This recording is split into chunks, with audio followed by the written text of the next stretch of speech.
So guys, nilalakad ko na lang yung tulay. Ako mag-isa.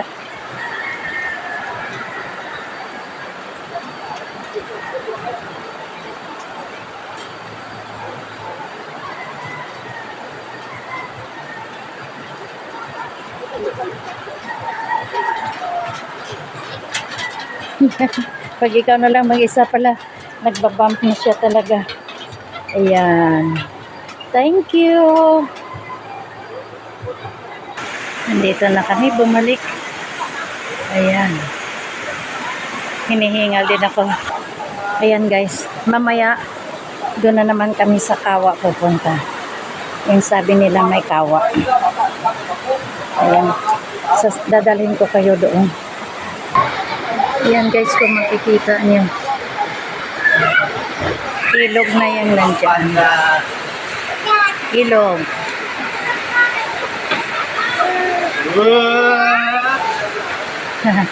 Natutuwa siya sa ito yung ano, yung kainan dito parang Japanese style. Uupo ka, mayroon silang banig. Uupo ka tapos kakain kayo. Ayan.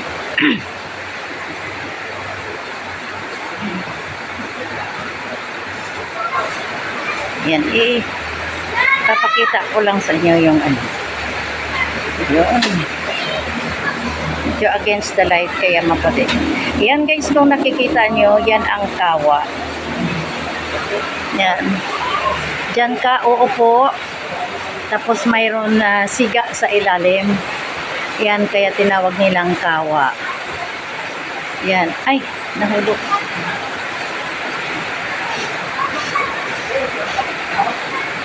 Malapad yung kanilang ilog. Tapos mayroon din bed kung gusto mong humiga dyan sa may tubig. Ayan, bed dyan guys. Yan. Kung gusto nyo humiga o nakaupo dyan, ang pwede. Ingat lang na hindi mahuhulog. Ito yung malaking puno sa aking tabi. Tabi-tabi na lang. Ayan. Mano ka lang. Yan, sabi ng aking apo. Ano daw? Hindi ko alam. Meron din ditong duyan. Uupo ako dito sa may duyan, guys. Ay, nakakatakot. Ayan. Nagduduyan ako ngayon, oh. Oh. Diba? May duyan. Thank you for watching, guys. Meron pa akong